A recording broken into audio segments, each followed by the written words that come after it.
আৰু শিৱসাগৰ জিলা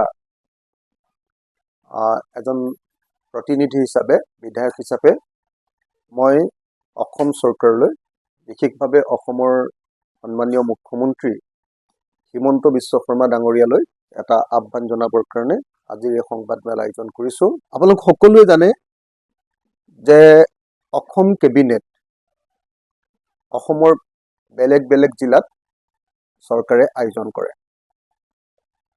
কিন্তু আশ্চৰ্যজনকভাৱে এতিয়ালৈকে শিৱসাগৰ জিলাত এখনো কেবিনেট অনুষ্ঠিত কৰা নাই। প্ৰত্যেকখন জিলাৰ বিধায়কসকলৰ বা কোনোবা এটা সমষ্টিৰ বিধায়কৰ এটা ইচ্ছা থাকে যে যদিহে কেবিনেট বৈঠক সেই জিলা সদৰত অনুষ্ঠিত হয় তেতিয়াহ'লে জিলাখনৰ কিছুমান সমস্যাৰ সমাধান সেই কেবিনেট বৈঠকত কৰা হয়। আমি দেখিছো যে আমাৰ কাষৰ ডিব্ৰুগড় জিলাত কেবিনেট হৈ গৈছে, আমি দেখিছো যে আমাৰ কাষৰ যোৰহাট জিলাত কেবিনেট হৈ গৈছে, আমি দেখিছো লখিমপুৰ জিলাত হৈছে, ধেমাজিত হৈছে, প্ৰত্যেকখন জিলাতে, তেজপুৰত হৈছে, শোণিতপুৰ জিলাত, আমাৰ প্ৰত্যেকখন জিলাতে কেবিনেট বৈঠক অনুষ্ঠিত হোৱা দেখিছো, কিন্তু এতিয়ালৈকে শিৱসাগৰত কেবিনেট বৈঠক অনুষ্ঠিত কৰা নাই। এইটো আশ্চৰ্যজনক ঘটনা যে অসমীয়া জাতিৰ ঐতিহ্য ক্ষেত্ৰ, অসমীয়া জাতিৰ গৌৰৱৰ স্থলী, আহোম ৰাজত্বৰ ৰাজধানী শিৱসাগৰত এতিয়ালৈকে অসম চৰকাৰৰ কেবিনেট বৈঠক অনুষ্ঠিত কৰা হোৱা নাই। আজিৰ এই সংবাদমেলৰ জৰিয়তে অসমৰ মুখ্যমন্ত্ৰী ডাঙৰীয়াক শিৱসাগৰত সোনকালে কেবিনেট বৈঠক অনুষ্ঠিত কৰিবৰ কাৰণে আহ্বান জনাই মই আজি এই সংবাদমেল আয়োজন কৰিছোঁ। অসমীয়া জাতিৰ ঐতিহ্যৰ প্ৰাণকেন্দ্ৰ,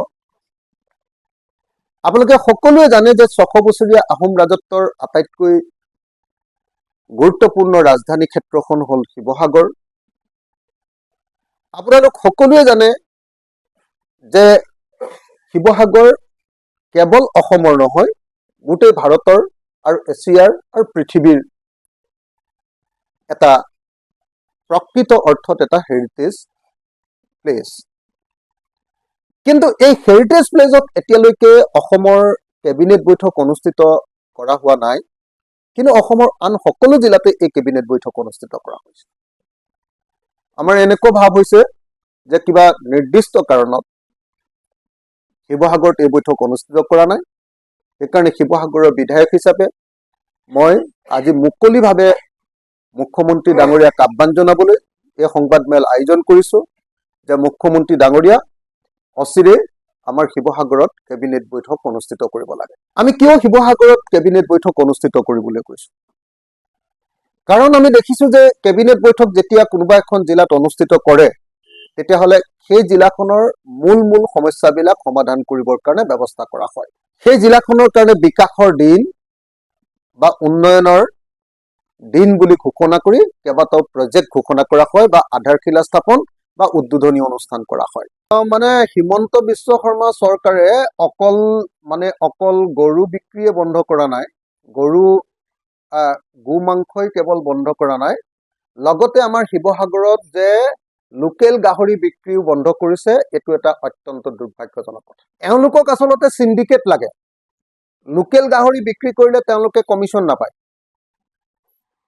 লোকেল গাহৰি বিক্ৰী কৰিলে কমিশ্যন নাপায় কাৰণে কিবা অজুহাত উলিয়াই সদায় তেওঁলোকে লোকেল বস্তুবিলাকৰ বিক্ৰীৰ ক্ষেত্ৰত বাধা প্ৰদান কৰে। পাঞ্জাৱৰ পৰা যেতিয়া গাহৰি আহে বা হাৰিয়ানাৰ পৰা যেতিয়া গাহৰি আহে ট্ৰাকত, তেতিয়াহ'লে তাৰ কমিশ্যনৰ ভাগ পায়। অসম চৰকাৰৰ মন্ত্ৰীবিলাকে কমিশ্যন পায়। গতিকে আমাৰ শিৱসাগৰত আটাইতকৈ বেছি, আমি শিৱসাগৰতে চাগে জনগোষ্ঠীয় মানুহ বসবাস কৰাৰ কাৰণে আটাইতকৈ বেছিকৈ গাহৰি বিক্ৰী হয়। এতিয়া শিৱসাগৰ নিচিনা ঠাইখনত এতিয়া ইয়াৰ লোকেল গাহৰি বিক্ৰী কৰাটো বন্ধ কৰি দিয়াটো হিমন্ত বিশ্ব শৰ্মা চৰকাৰৰ এটা চক্ৰান্ত।